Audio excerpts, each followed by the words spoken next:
नमस्कार, मैं शिवा शर्मा स्वागत करता हूं आप सभी का HN24 न्यूज पर।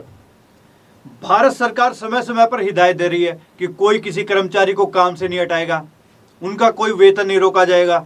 लेकिन इसके विपरीत हिसार से जो खबर आ रही है, Hisar Jindal stainless steel factory से कर्मचारियों को बिना नोटिस दिए हटा दिया जाता है। हटाने के साथ साथ उनका जो अप्रैल माह का वेतन है वह भी रोक लिया जाता है। और जब जो कर्मचारी है ठेकेदार से बात करते हैं कि उनका वेतन क्यों रोका जा रहा है, उनको काम से क्यों हटाया जा रहा है, तो इस बारे में वो आनाकानी करने लग जाता है। इसको देखते हुए जब कर्मचारी 4 दिन से धरना जारी कर रहे हैं, वह 4 दिन से फैक्ट्री के बाहर धरना दे रहे हैं। आज उसी धरने को जारी रखते हुए आज वह जिंदल हाउस के बाहर पहुंचे और अपनी दिक्कत जिंदल हाउस के बाहर रखी। जो दूसरी खबर हिसार से आ रही है, जहां डॉक्टर, पुलिस प्रशासन अपनी रात दिन सेवाएं दे रहे हैं, अपनी जान की परवाह किए बगैर जो देश सेवा के लिए अपनी सेवाएं दे रहे हैं। वहीं डॉक्टर रमेश पुनिया जी, जो कि जीव वैज्ञानिक हैं, जिनको हिसार में क्वारंटाइन डिपार्टमेंट सौंपा गया था, उनको उनके पद से हटा दिया जाता है। तो युवक था, ये बहुत ज्यादा पहुंच वाला था, रईस ज्यादा था। इसके लिए उसके लिए एक स्पेशल ऐसा टेस्ट किया गया जिसकी अभी तक मान्यता ही प्राप्त नहीं है, और उसको 11:30 बजे घर भेज दिया गया। फिर उसके फादर का मेरे पास फोन आता है कि आपने हमारा क्या बिगाड़ लिया। और मैंने कहा वो चलो अच्छी बात, आपका बेटा घर चला गया, मुझे इससे कोई व्यक्तिगत रंजिश नहीं है। कहता नौकरी करना सिखा देंगे। मैंने कहा भैया नौकरी की 27 साल की नौकरी होगी। फिर बात चली भी पोस्टर लगाने की। मैंने कहा भाई जब हमारी रिपोर्ट नेगेटिव स्थापित हो जाएगी, जो हम सैंपल स्वैब द्वारा भेजते हैं, उसके बाद पोस्टर लगाना मेरा फर्ज बनता है अपनी टीम के साथ, क्योंकि मैं इस चीज़ का इंचार्ज हूँ। जब एक गुड़गांव से गरीब आदमी आए मजदूर पटेल नगर में, उनके पोस्टर लग सकता है 4 के, तो आपके पोस्टर क्यों नहीं लग सकता। इस बात के जगह डॉक्टर सुरभि को उनका पद संभालने के लिए दे दिया जाता है। उनके पद से हटाए जाने का जो कारण बताया जा रहा है, उसको जानकर आप चौंक जाएंगे।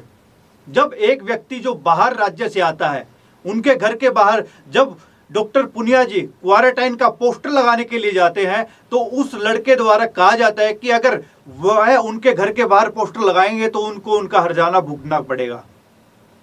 लेकिन इसकी परवाह किए बगैर जब रमेश पुनिया जी उनके घर के बाहर पोस्टर लगा देते हैं, तो 24 घंटे के अंदर उनको उनके पद से हटा दिया जाता है। यह बताइए कि यह कहां तक ठीक है।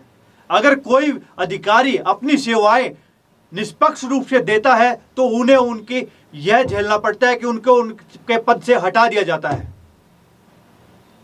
देश सेवा अगर इसी तरह चलती रही तो कोई भी अधिकारी अपना कर्तव्य सही ढंग से नहीं निभा पाएगा। अगर इसी तरीके की राजनीतिक गतिविधियों को बढ़ावा मिलता रहा तो कोई भी अधिकारी सच्चे रूप से अपनी सेवा नहीं दे पाएगा। यह सवाल मैं आपसे पूछता हूं कि क्या यह ठीक हुआ? इसके विरोध में हिसारवासी विरोध कर रहे हैं। जमकर हर जगह पर इस विषय पर बातें हो रही हैं कि यह जो रमेश पुनिया जी के साथ हुआ है वह बिल्कुल गलत हुआ है। इतनी अच्छे ढंग से रात दिन इतनी सेवाएं देने के बावजूद, 18 घंटे तक ड्यूटी पर रहने के बावजूद उनको उनके पद से हटा दिया जाता है। क्या यह सही है? क्या यही लोकतांत्रिक देश माना जाएगा, जहां पर अच्छे से अधिकारी अगर कोई सेवा कर रहा है, अपनी सेवाएं जनता के लिए दे रहा है, अपनी परिवार की चिंता किए बगैर अगर वह अपनी सेवा दे रहा है, घर पर जाने की बजाय अगर वह अपनी ड्यूटी अच्छे से निभा रहा है, अपने परिवार को मिलने की बजाय वह सबसे पहले धर्म रखता है कि मैं देश की सेवा करूंगा, ना तो कोई टाइम की लिमिट है, फिर भी 18 घंटे तक लगातार अपना काम करते हुए, और नतीजा मिलता है उनको उनके पद से हटा दिया जाता है। क्या यह सही है?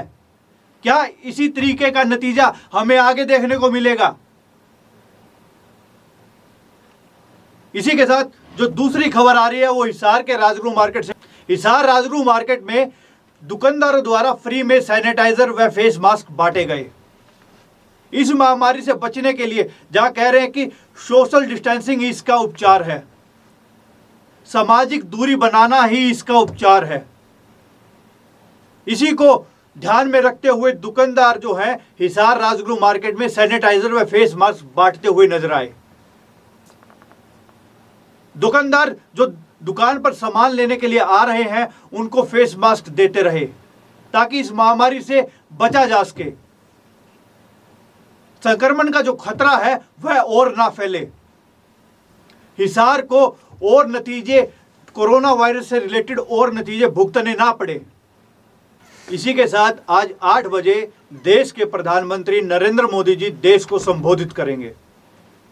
सभी देश के प्रधानमंत्री को सुनिएगा, आगे की रूपरेखा क्या रहेगी, दिशा निर्देश दिए जाएंगे, क्या लॉकडाउन आगे बढ़ेगा नहीं बढ़ेगा, क्या क्या रूल रेगुलेशन के तहत आगे लॉकडाउन बढ़ाया जाएगा, इस विषय में चर्चा की जाएगी।